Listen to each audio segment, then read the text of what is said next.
पूरी दुनिया के लोग किसी न किसी प्रकार की पावन एवं पवित्र वस्तु मंदिर, पहाड़ एवं नदियों की परिक्रमा करते हैं।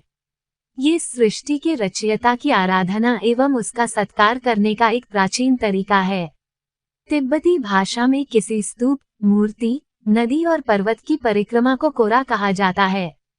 तिब्बत के स्वायत्त प्रांत के नगारी अंचल में खांग रिम्पोचे नाम का पवित्र पर्वत स्थित है, जो किसी भी व्यक्ति की स्मृति से कहीं पुराना पवित्र स्थल है। विभिन्न धर्मों को मानने वाले इस पर्वत की परिक्रमा करने के लिए यहाँ की यात्रा करते हैं, जिसे कैलाश और मेरू पर्वत के नाम से भी जाना जाता है।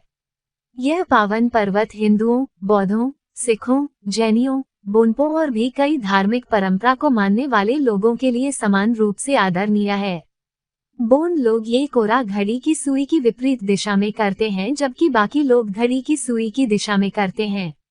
बौद्धों की यह मान्यता है कि खांग रिम्पोचे के 13 कोरा करने से अधिक पुण्य प्राप्त होता है। आखिर यह मान्यता कैसे प्रारंभ हुई? तिब्बत के पूर्व में स्थित खाम प्रदेश में एक धार्मिक एवं तपस्वी औरत रहती थी, जिसने एक पुत्र को जन्म दिया था। वह पुण्य प्राप्त करने की अभिलाषा से अभिभूत थी।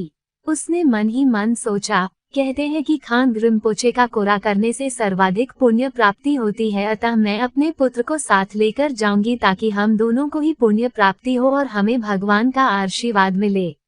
अपने परिवार वालों और मित्रों को प्रणाम करके वह निकल पड़ी और कई महीनों तक अपने पुत्र के साथ चलती रही।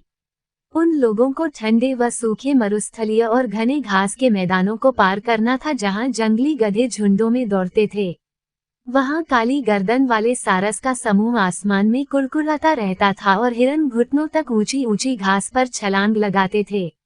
उन्हें अपनी यात्रा के दौरान कभी कभी राह में मुस्कुराते हुए और मंत्रों का जाप करते हुए कई धर्मयात्री भी मिले। बोन हूँ मात्री मुए साले दू का जाप करते थे और बौद्ध हूँ मणि पद्महू का जाप करते थे। हिमालय के दक्षिणी भाग से आए हुए हिंदू सन्यासी ऊ नमः शिवाय का जाप करते थे। किसी दिन उन माँ पुत्र को मैदानों में तेज गति से भागते जंगली कुत्तों के अलावा कोई नजर नहीं आता था। कई महीनों पश्चात आखिरकार वे दोनों खांग रिम्पोचे पहुंच ही गए। माता ने अपने पुत्र को अपनी पीठ पर दुशाला में सुरक्षापूर्ण तरीके से बांधा और अपना कोरा प्रारंभ किया। जैसे ही वह पहाड़ पर पहुंची तो उसे भूख व प्यास का अनुभव होने लगा, परंतु वह जानती थी कि द्रोलमा मार्ग कोरा के लिए सबसे ऊंचा स्थान था, अतः उसकी चढ़ाई संपन्न करने के पश्चात उसे सांस लेने व सुस्ताने के लिए पहाड़ के दूसरी तरफ आसानी होगी।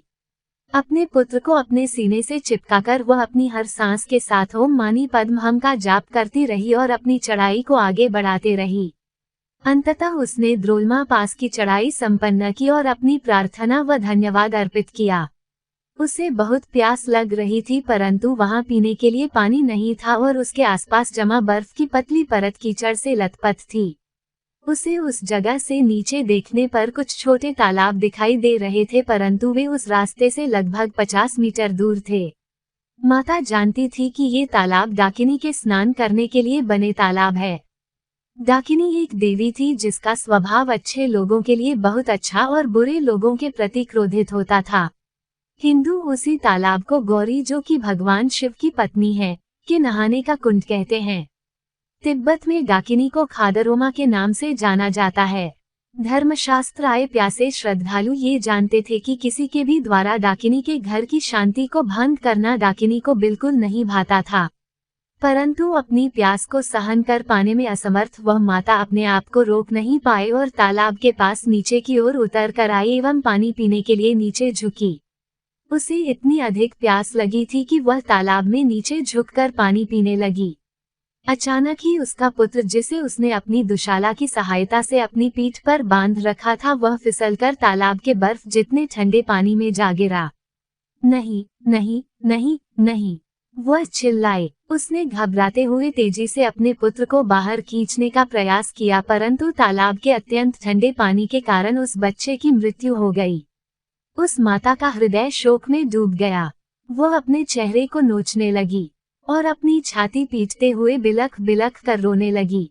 अपने बालों में मिट्टी में डालकर वो विलाप करते हुए भगवान से अपने पुत्र को पुनर्जीवित करने की विनती करने लगी, परंतु देवताओं ने उसे पुनर्जीवित नहीं किया। तत्पश्चात उसने अपने पुत्र को कसकर अपने सीने से लगा लिया, परंतु उसके हृदय की धड़कन भी उसके पुत्र के हृदय की धड़कन को ना जगा पाई। माता के आंसुओं को गर्म धार उस बच्चे के चेहरे पर पड़ रही थी, परंतु फिर भी उसके शरीर में ताप उत्पन्न नहीं हुआ। खांग रिम्पोचे की परिक्रमा के फलस्वरूप मिलने वाले पुण्य को अर्जित करने वह वहां आई थी, परंतु एक ही क्षण की लापरवाही ने उससे उसका सब कुछ छीन लिया था। एक पुत्र की मृत्यु का कारण उसकी मांग हो, इससे बड़ा अपराधबोध किसी मां के लिए और क्या हो सकता है। पूरी रात वह औरत अपने बच्चे के शोक में रोती रही व विलाप करती रही। सुबह के समय जब रो रो के उसका गला दर्द करने लगा व उसकी आंखों के आंसू सूखने लगे, तब पश्चाताप करने के उद्देश्य से उसने निर्णय लिया कि उसे अपना कोरा पूरा करना चाहिए ताकि उसके द्वारा घटित पाप का पश्चाताप हो सके। वह पर्वत के आगे प्रार्थना करने लगी, ओ खांग रिम्पोचे, मैं तुमसे अनुरोध करती हूँ, मेरे पापों को क्षमा कर दो और इस असहनीय विपत्ति से मुझे बचा लो। जब तक मुझे ऐसा कोई संकेत नहीं मिलता कि तुमने मुझे क्षमा कर दिया है, मैं तुम्हारे चारों ओर यूं ही चक्कर लगाती रहूंगी। अब या तो मुझे पूर्ण रूप से पाप से मुक्ति, नहीं तो मृत्यु ही अब मुझे यहाँ से दूर कर सकती है। अतः अपने हृदय के बोझ को हल्का करने हेतु उसने कोरा करना आरंभ किया।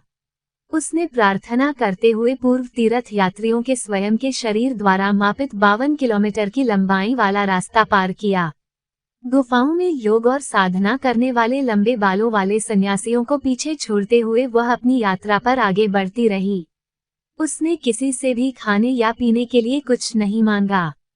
जब जब वह द्रोलमा पास पर चढ़ाई करती थी, तब तब वह अभिलाषा एवं तृष्णा भरी आंखों से उस तालाब की ओर देखती थी जहां उसने अपने पुत्र को खोया था। उसने 7, 10, 12 कोरा संपन्न किए, परंतु अभी भी अपराध बोध से मुक्ति के कोई संकेत नहीं मिल रहे थे। उसने सभी पवित्र पर्वतों की परिक्रमा की, परंतु अपने 13वें कोरा तक वह थककर चूर हो चुकी थी और खुली आंखों से एक और कदम आगे बढ़ा पाने में असमर्थ थी। अतः वह झपकी लेने के लिए वहीं पास एक चट्टान पर लेट गई। जब उसकी आंख खुली तो उसने पाया कि जिस चट्टान पर वह लेटी थी वहां उसके हाथ, पैर और शरीर के गहरे निशान बने हुए थे। उसे समझते देर ना लगी कि खांग रिम्पोचे ने उसे क्षमा कर दिया था और उसके दुख व विषाद को दूर कर दिया था। चट्टान पर बने निशान इस बात के सूचक थे। उसने पर्वत को प्रणाम किया और नए सिरे से जीवन की शुरुआत करने के उद्देश्य से अपने गांव आमदो की ओर रवाना हुई। जो भी तीर्थयात्री खांग रिम्पोचे अथवा कैलाश पर्वती की यात्रा पर जाते हैं, वे अभी भी हाथ पैरों के निशान उस चट्टान पर देख सकते हैं, जो कि उस माता के हैं जिसने अपने पुत्र को खो दिया था और उसी दुख में उसने 13वां कोरा किया था। चट्टान पर बने निशानों के कारण ही बौद्ध लोगों की यह मान्यता है, यदि 13वां कोरा दक्षिणावर्त दिशा में किया जाए तो उसके परिणाम स्वरूप अधिक पुण्य प्राप्त हो। चंद्रेशा पांडे।